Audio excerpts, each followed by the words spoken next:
Welcome back to Ocala Talks on a Wednesday. I'm amazed at the people who are in support of something, and I'm amazed at the people who have lack of knowledge of the same issue. And I'm talking about commercial flights flying in and out of Ocala Regional, Ocala International. Right now, commercial flights fly out of Gainesville Regional, but there's talk. Kevin Shealy stirred the pot at the annual luncheon for the CEP when he said that their goal is to have commercial flights here in the next 5-year plan. And I'm surprised at the number of people that are in support of that. A lot of people, I've read different op-eds to newspapers and to magazines around the area, and people are genuinely receptive of the idea of not having to go to MCO, which is Orlando or Tampa. They don't want to travel to Gainesville, because the Gainesville airport, by the way, is in an area of Gainesville that ain't the safest. Okay, you take a flight, you got to go there at night or something. It ain't the best. And I don't know what time the scheduled flights out of there are, but it ain't the best.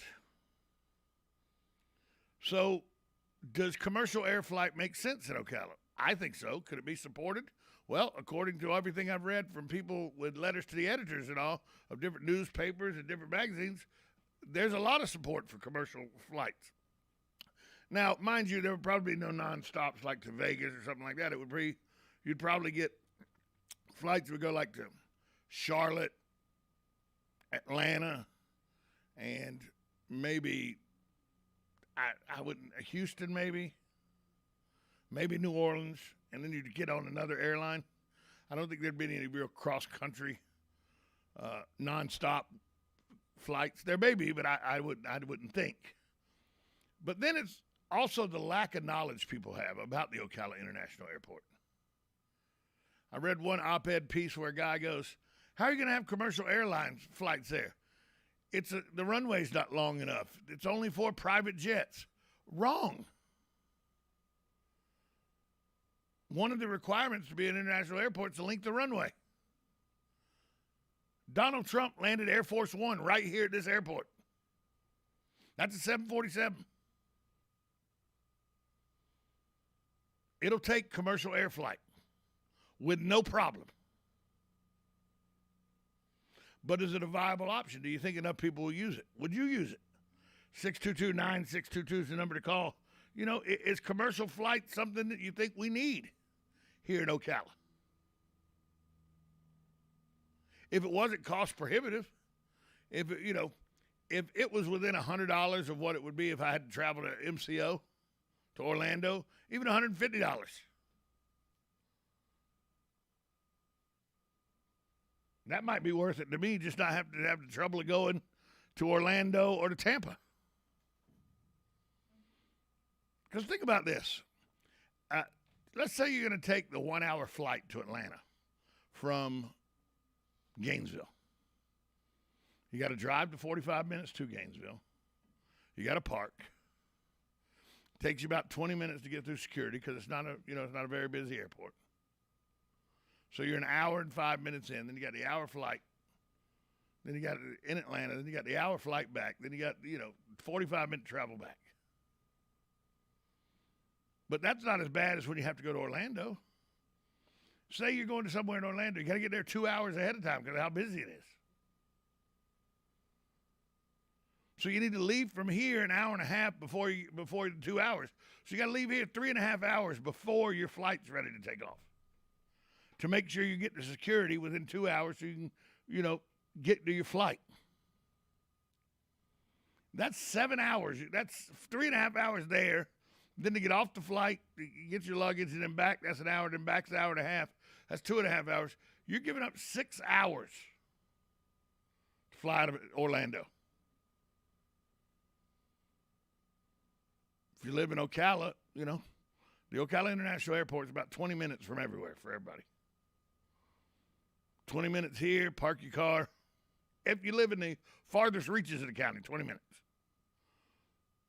Maybe Denell in 30 minutes. Park your car, get in through security, get on a commercial flight, take the flight somewhere. It would be very convenient, but would it be cost prohibitive? Well, we don't know that. We just know that the CEP said one of its 5-year goals is to see commercial flight in and out of the Ocala International Airport. And a lot of people seem to be in favor of it. Although there is one guy that didn't even know the international airport could handle commercial flights. Good morning. You're on Ocala Talks. Good morning, Tom. Morning, Hugh. Say, I always fly direct. I don't want to get involved with Atlanta, Chicago, or any other major airports because of connecting flights sometimes don't make it because of the weather. Right. And going to Orlando is no big deal. I always take the shuttle down there and get down there in about a little less than an hour, 50 minutes or whatever, and it's never been a problem. And I just and then the cost, I can't see them competing with the cost, the price of flying out of either Tampa or Orlando from Gainesville here. So I would say in my case, I would probably keep going to the Orlando or Tampa airports. Well, and cost is the big deal here. Yeah. Cost is really the big deal. Do you want to have to pay more money and have to get a connecting flight that you may miss because of weather? That is a consideration. Right. That is definitely considered. Like if I was going to Vegas, I'm going to Orlando. I'm not flying out of Ocala to go to Atlanta and then have to get on another flight in Atlanta at Hartsfield to then go to Vegas. Right. Why? Right. Yeah, like, the daughter lives in Phoenix, so I can get direct flights from Orlando to Phoenix, and then, of course, up to Milwaukee, and just about anywhere else you want to go. And I just avoid at all possibilities to stay away from Atlanta and Chicago airports because it's nothing but a confusion, a mob scene. And I know Orlando is a very busy airport, but I've always gotten through there real quick without any problems, and everything basically was on time. And so it's been a good experience for me. Well, Orlando does it. Orlando's a tourist attraction, so they know how to get tourists in Right. and out. They know how to get tourists in and out. And I don't mind Orlando. Right. I don't mind Orlando. I'm just saying if the option was here for Ocala, would enough people use it to make it viable? Yeah, well, I think the difference in the price between Orlando or Tampa and Gainesville would be quite a bit difference. I would. Well, Gainesville is more expensive than Orlando, or because Gainesville, to go to Atlanta, I think the Gainesville ticket round trip's like $130, something like that, $150. So yeah, it's the cost is the king here, and if it costs too much, people aren't going to use it.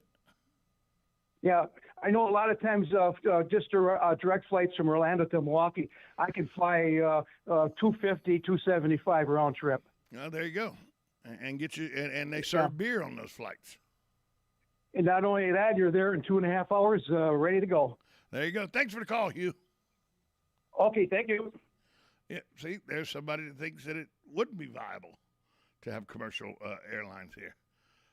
We're going to take a break. We'll take more of your calls after this timeout. You're listening to Ocala Talks, 1370 AM, 96.3 FM, WOCA, The Source.